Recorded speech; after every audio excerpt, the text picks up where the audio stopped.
Hello, Dr. Mashburn here, and I'm going to give you a short video on how to go about studying and preparing for your exams. So what do you need to do for this course? How do you need to do this course in order to be successful? The first week, many people get a little confused. They've got the syllabus to take. They've got to get their mastering signed up, get their textbook. There's just a lot going on, and they're not really sure how to proceed, how to get started, and what to do to actually take the class. So when you click, after you've done the Start Here page, you'll click on the course content area, and you're going to have a quick navigation that tells you how many weeks you have per unit and your due dates for your homework and your exams. Now this may change if you're watching this video. This may change if you're taking a 8-week semester or a 10-week semester, because it varies depending on how many weeks we have in a semester. But if you're in a general spring or fall semester, you're going to have about 3 weeks per unit. Okay, so as you scroll down through the course content area, you'll also see a folder called New to College Study Ideas. This is an optional folder, but for those of you who are maybe brand new to college or it's been a while, you may want to click on this and look through a couple of these videos. This is a professor at Samford University, and they're very, very helpful videos on what you can do to succeed. So those are there for you. But the actual content, what do you need to do as far as studying and learning in order to be prepared for your exams? Well, you click on the unit, and remember, all your units are set up the same way, and you have your list of objectives. This is what you're going to learn in this unit. It tells you what your grading is. It tells you what you need to do and which things are actually required for points. The first thing you should do in every unit is make a list of your objectives, okay? And make sure that you know this is what you're required to know. There's also a study guide, which is a little more detailed. So I would copy the learning objectives and the study guide and have these with you so that as you watch the videos, you can check off, make sure that you're doing each one of these. So you basically have 2 study guides, the learning objectives and the study guide. You may also have in different units, you may have some additional things to download.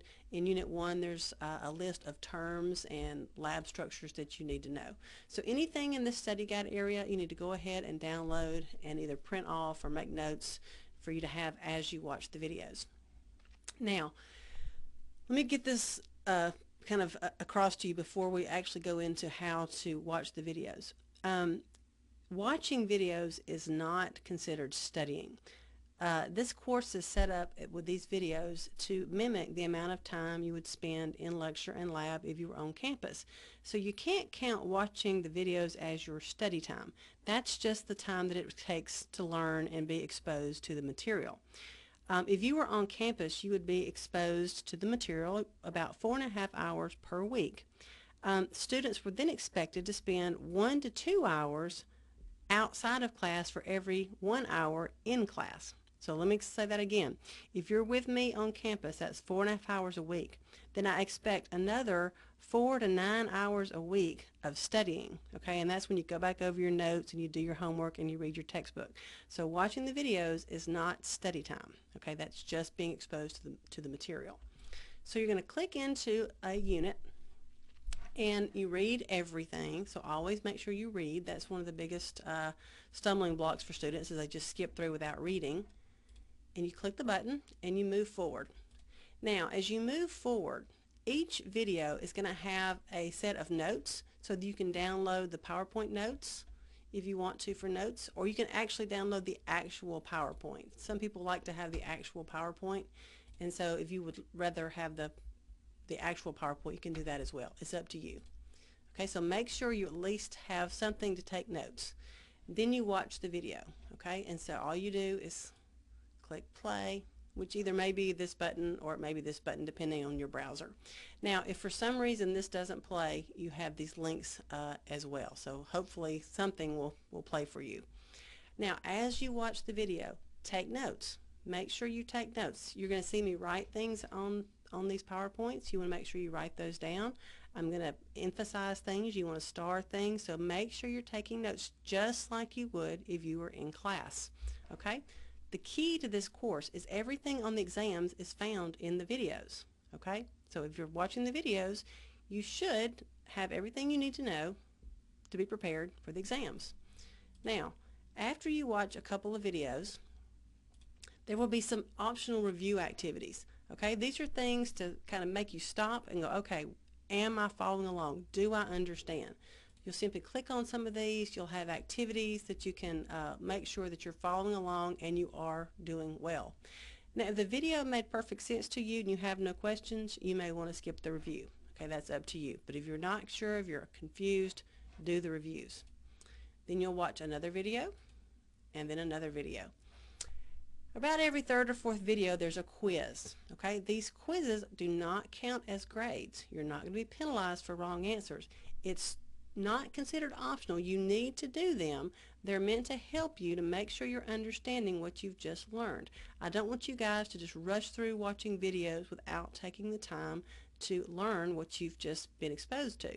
So as you're taking the quiz, this is a great time to go back over your notes and now get the textbook. You want to get the textbook and do some selected readings on what you've learned. So every couple of videos, stop, look over your notes, get your textbook out, make sure you're reading along in your textbook, and then attempt these quizzes. Now, if you have not bought a textbook or if you've got the e-text, as you're reading in a real textbook or on the e-text, make sure you're paying attention to some of the things that they focus on. Let me move forward to this section. Let me show you. As you're reading in the textbook, you're going to see learning objectives. You should be able to answer these questions, okay?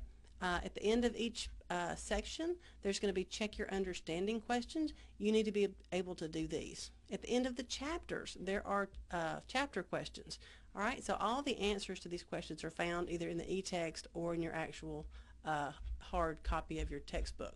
So make sure you're doing some reading. But I always say watch the videos first, then go back and read and fill in the gaps of what you don't understand. You'll continue watching videos. There'll be usually about 15 videos per week. Again, this equals the amount of time you would spend in lecture and lab. All right.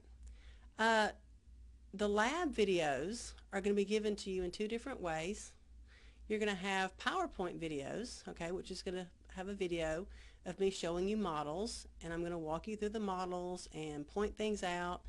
Make sure if you see a file that needs to be downloaded with a lab file, this is the structures that you have to know. Make sure you're downloading any of these files that you see that are labeled PDF.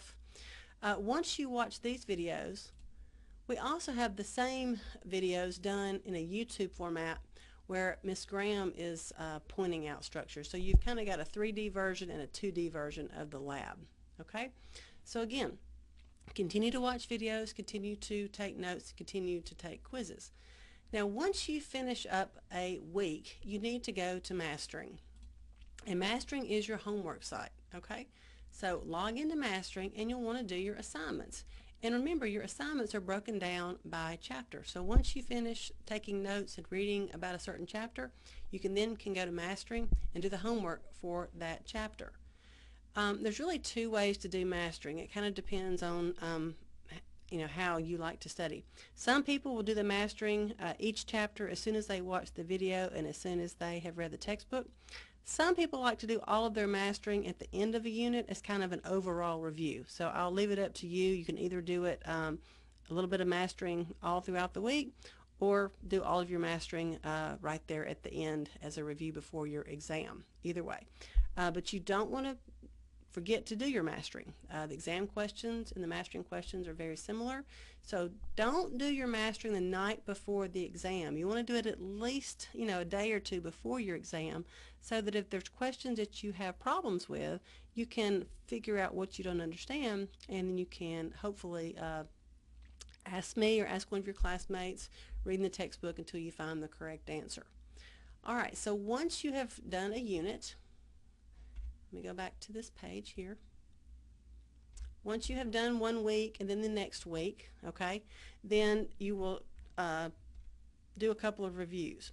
You have, lecture and lab reviews. These are like practice tests. These are optional. You do not have to do them, but you'll find these are very similar to the types of questions that you'll get on your lab and lecture tests. Again, This is not something you want to do at midnight before you take your exam. Do it a day or two before your exams are due so that you have time to review any material that you're stumbling on, that you're having difficulty with. Then you'll open up your exam. And I always recommend taking the lab exam prior to the lecture exam. Knowing the anatomy terms is very helpful in understanding the physiology. So if you've mastered the anatomy, then you will do better on the physiology. I also recommend not taking the exams the same day. Use your course schedule, make a plan of attack, and try to take your lab exam one day and your lecture exam another day. That way it's not so overwhelming. Now I understand if you're coming to the testing center that can be difficult, but I also know that my students who can divide their test on different days do better. They just can focus on one test and then the other. The key to this class is not get behind. You need to schedule this class a little bit of time every day, okay? 1 to 2 hours every day needs to be spent on this class. This is not a class that you can spend a marathon session on a Sunday afternoon. Your brain doesn't work that way. One of the excuses I get every semester is I'm too busy to take a traditional class, that's why I'm taking it online. An online class does not save you any time. The only time it saves you is driving back and forth to campus. Okay, the actual work involved in being successful in this course or traditional course is exactly the same. You have to put the time. So again, watching the videos is the key. All your exam questions are going to come from the videos. The textbook and the mastering will help you clarify those concepts and make sure you understand them. But you can't count the video time as your study time. Watch the videos, then study time requires going over your notes, reading the textbook, and doing your mastering homework. All right, so it's going to be a great semester. It's overwhelming, I know, at the beginning, but please take a calendar and just go ahead and map out some time. Okay, go ahead and map you out some time where you're not bothered by anybody, your family. You've got you time so that you can study and you can succeed in this class. Thank you very much.